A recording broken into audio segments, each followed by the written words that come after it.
Olá, oitavo ano, tudo bem?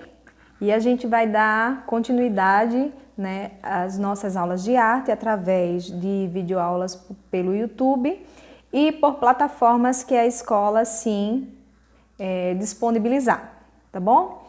Também estou disponível para vocês falarem comigo através do WhatsApp, tá? Pelo grupo que a gente já possui.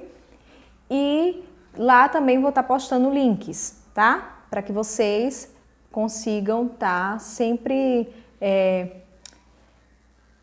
aumentando o conhecimento de vocês, né? Com mais informações. Não excesso de informações, mas com mais informações sobre o assunto. Eu quero que vocês peguem o módulo de vocês e quem tiver sem o módulo, a gente está disponibilizando também pelo WhatsApp, como eu já enviei, tá?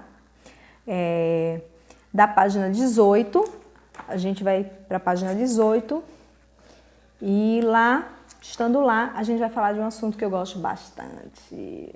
Dança. Dança. Tô com saudade de vocês, tá?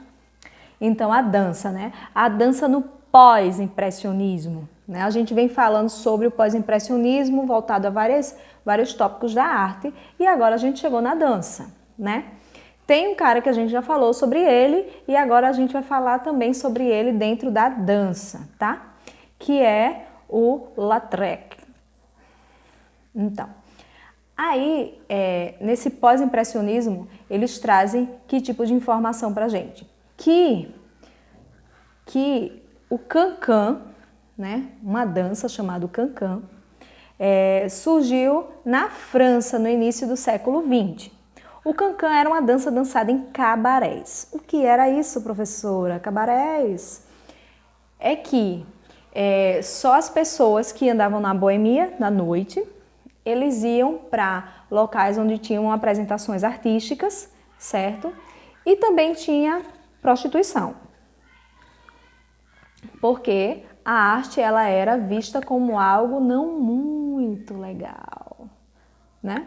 Então, quem era da noitada é que vivia esses tipos de movimento, né? Movimentação cultural, falando sobre cultura, tá?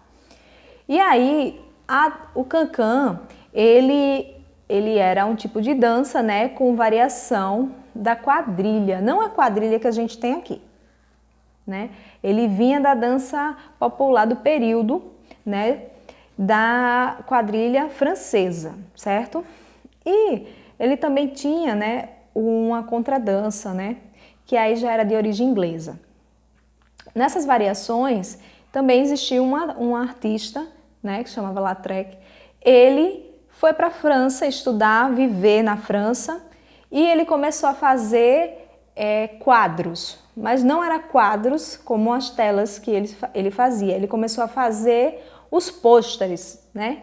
Quando a gente, por exemplo, de filme, não tem um pôster que é a propaganda do pôster nos cinemas? Então ele começou a fazer esses pôsteres que era justamente mostrando e convidando as pessoas para virem assistir o cancan, certo? Nos cabarés.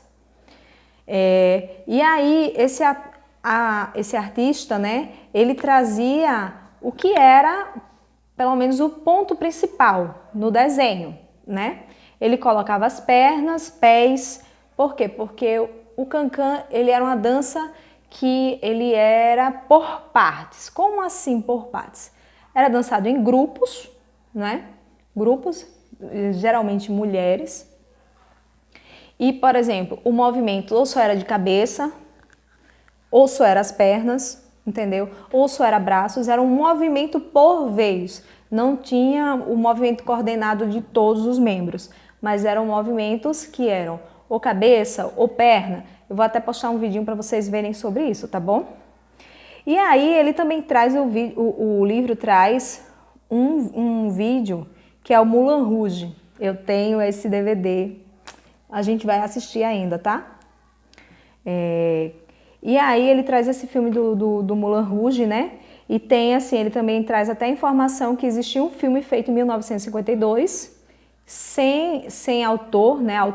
Um autor homônimo, ou seja, origem desconhecida, o homônimo, né? Que justamente fala e narra a história de Lautrec, tá bom? Vocês podem tentar encontrar isso no YouTube. E aí, continuando, ele entra para as danças de salão, né? As danças de salão. Eu vou falar um pouquinho sobre o conceito do livro e explico em seguida. A dança de salão teve sua origem no século XIV, certo? Praticado exclusivamente pela aristocracia. Sua popularização começou do século XVII com o minueto, que se caracterizava por passos curtos, deslizantes, arcos e reverência. Quando ele fala que a dança de salão, ela começou pelas cortes, o que era? Quem dançava? Olha só como essa informação é muito importante. Vocês sabiam que os guerreiros, não era qualquer pessoa, os guerreiros, se eles não soubessem dançar, eles não tinham a arte também de lutar nesse período. O cara tinha que saber lutar e saber dançar. Por quê? Porque a dança de salão era da nobreza, dos altos escalões. Nas festas que tinham nos reinos, que tinha com os príncipes, os reis, os duques, os generais, então todos sabiam e teriam que aprender a dançar. Essa dança de salão. E aí entra uma dança de salão que foi muito mais visível também e chegou através também do balé e de outras fontes. Mas vamos se atentar ao que o livro está pedindo, tá? Que foi a valsa, né? A valsa, ela era a dois, né? Um casal. E a intenção dela era de rodar o espaço, né? De percorrer todo o salão, né? E aí era coreografada e tem vários filmes que mostram essas valsas, né? Por exemplo, os filmes de princesa, os filmes de animação com rainha, tem sempre mostrando esses trechinhos, tá bom? Mas isso verdadeiramente existiu, tá? E aí a gente traz aqui para a arte brasileira. Teve uma pessoa que fez algumas valsas. Ela foi uma das primeiras mulheres, na verdade foi a primeira mulher a estar escrevendo música, né? E falando sobre música. Porque quando aqui no Brasil existia um período que só era masculino, determinadas artes e interpretações, elas vieram de homens, né? Ao homem era permitido e a mulher não, a mulher já era marginalizada. E aí a gente teve a figura da Chiquinha Gonzaga, né? Ela é uma mulher que escrevia músicas, ela escreveu vários estilos de música diferentes, né? Vocês vão ver aqui que ela trabalhava com a música como algo sendo dela. O que era isso? Ela se inspirava, né? Ela tinha inspirações dela, era uma pessoa muito autêntica com relação aos trabalhos dela, eram autênticos, certo? Não tinha réplicas e muito corajosa também, porque ela venceu, ela lutou muito e venceu toda a discriminação que existia na época, tá bom? Aí, ele vem falando um pouquinho no módulo de vocês sobre alguns tipos de dança, né? E ele traz para vocês pesquisarem, né? Tango, né? Bolero, tango, o shot, o frevo, o baião, o chachado, iê-iê e o twist. Vou falar rapidamente, tá? O bolero era uma dança, certo? Dança de salão, bolero é dança de salão, ó, bolero, tango, o shot e o twist são danças consideradas danças de salão, certo? Dançado sempre a dois, tá?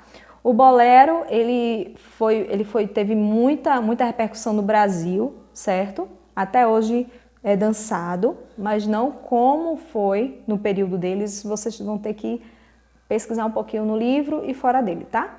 Mas eu vou dar só uma préviazinha. O tango, ele é argentino, certo? Que eram dançados por homens em cabarés também. E as mulheres que sabiam dançar tango eram mulheres de cabaré, certo? Então, como o homem não tinha como aprender com a mulher dele, ou com uma mulher da família, ele geralmente treinava com outro homem, porque era interessante para o homem saber tango. Então, o tango, ele é argentino. Aí tem o shot, que aí vocês já é um som mais familiar, né? Que é dançado no Nordeste, o shot. O frevo, que tem, né, muita repercussão em Pernambuco, mas também teve muita repercussão aqui no Nordeste, especificamente também em Alagoas, né? E teve uma pessoa aqui do frevo que ele trouxe, assim, ele foi muito premiado na época e morreu com problema de tuberculose. Foi o Moleque Namorador, certo? Ele dançava muitíssimo frevo, ele foi muitíssimo reconhecido, mas morreu muito jovem, tá? O cha-cha-cha, o iê-iê e o twist também, que é uma dança de salão. Então eu quero que vocês leiam, pesquisem e mande as suas dúvidas também e qualquer coisa fale comigo através do WhatsApp, tá bom? Um beijo e eu estou disponível para vocês também, tá? Pra gente estar dialogando e trocando ideia, tá bom?